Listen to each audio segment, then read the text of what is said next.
কেউ ব্যর্থ টাকার চাপ সামলাতে, কেউ হারিয়েছেন টিকে থাকার ধৈর্য। আইপিএল এর ইতিহাসে অসফল 5 তারকা, এই তালিকায় কারা কারা রয়েছেন এখনই দেখে নিন। প্রতি বছর আইপিএল শুরু হওয়া মানে যেমন নতুন প্রতিভাদের উঠে আসা, তেমনি চোখ থাকে তারকা ক্রিকেটারদের দিকেও। রোহিত শর্মা কটা ছক্কা মারলেন, বিরাট কোহলি কটি বল গ্যালারিতে ফেললেন, মোহাম্মদ শামি কার স্ট্যাম্প ভেঙে দিলেন, সেই দিকে তাকিয়ে থাকেন ক্রিকেট প্রেমীরা। এবারের আইপিএলও তার ব্যতিক্রম নয়। কিছু তারকার কাছে যেমন বিদায়ের আগে এই আইপিএল নিজেকে প্রমাণ করার মঞ্চ, তেমনি কারো কাছে ভারতীয় দলে নিজের জায়গা প্রতিষ্ঠা করার সুযোগ। এবারের আইপিএলে এখনো হয়েছে 31টি ম্যাচ। দেখা যাচ্ছে অনেক তারকা ক্রিকেটারই এবার খারাপ খেলছেন। কেউ অর্থের চাপ সামলাতে পারছেন না, কেউ আবার ক্রিজে টিকে থাকার ধৈর্যটাই হারিয়ে ফেলেছেন। গত বছর টি-20 বিশ্বকাপ জিতে সেই ফরম্যাটে জাতীয় দল থেকে অবসর নিয়েছিলেন রোহিত। তবে আইপিএলে কতদিন খেলবেন তা নিয়ে উচ্চবাচ্য করেননি। দেখা যাচ্ছে টি-20কে বিদায় জানানোর পর এই ফরম্যাট থেকে অনেকটা দূরে সরে গিয়েছেন রোহিত। কিছুতেই তার ব্যাটে বলে হচ্ছে না। ক্রিজ কামড়ে পড়ে থাকার সেই চেষ্টাটাও উধাও। বরাবরের মতো চেষ্টা করছেন চালিয়ে শুরু করতে, কিন্তু কোনো ম্যাচে সেটা সম্ভব হচ্ছে না। এভাবে চললে এটাই তার শেষ আইপিএল হতে পারে। যশস্বী জয়সওয়াল এই তালিকায় থাকা বাকি ক্রিকেটারদের তুলনায় যশস্বীর পরিসংখ্যান ভালো, তবু তাকে এই তালিকায় রাখার কারণ প্রত্যাশিত সাফল্য না পাওয়া।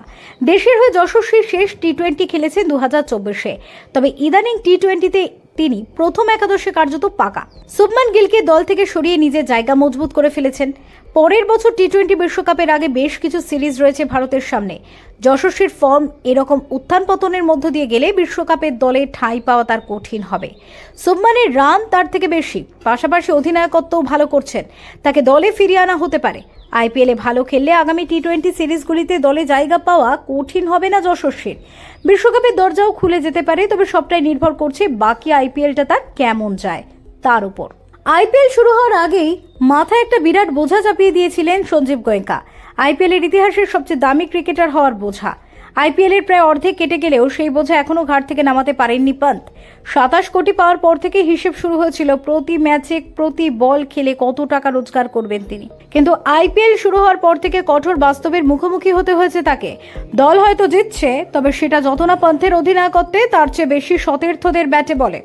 রবীন্দ্র জাদেজা রোহিতের মতো তিনিও বিশ্বকাপ জিতে আন্তর্জাতিক টি-20কে বিদায় জানান, ফলে 9 মাস পরে আইপিএলেই টি-20 ক্রিকেট খেলতে নেমেছেন। রোহিতের মতোই তারও সেই ফর্ম উধাও। যে জাদেজার অলরাউন্ড দক্ষতার জন্য গোটা বিশ্ব তাকে কর্নিশ করত, ভারতের সব ফরম্যাটে যার স্থান ছিল বাধা, সেই তিনি ব্যাট করতে নামছেন 7 বা 8-এ। ধুমধারাক্কা ক্রিকেটে এমনিতেই আজকাল বোলারদের জন্য কিছু থাকে না। স্বামী যেন আরও অচল হয়ে পড়ছেন। তার বোলিং লাল বলের ক্রিকেটে কার্যকর হতে পারে, কিন্তু আইপিএল এর মতো টি-20 ক্রিকেটে বলের সুতো কাজে লাগিয়ে বোলিং আর চলছে না। পাঞ্জাবের বিরুদ্ধে 4 ওভারে 75 রান হজম করেছেন স্বামী। মার্কাস স্টোইনিস তাকে শেষ ওভারে 4টি 6 মেরেছেন। চলতি বছর আইপিএল এর 18তম বর্ষ। 2008 সাল থেকে শুরু হয়েছিল প্রতিযোগিতা। এখন এই প্রতিযোগিতায় খেলে মোট 10 দল। তাদের মধ্যে চলছে ভারত সেরা হওয়ার লড়াই।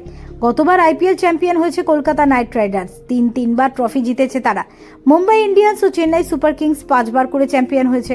Royal Challengers Bengaluru, Delhi Capitals, Punjab Kings ও লখনৌ সুপার জায়ান্টস এখনও পর্যন্ত একবারও আইপিএলে জয়ের খাতা খুলতে পারেনি। Bureau report, TV7 Bangla.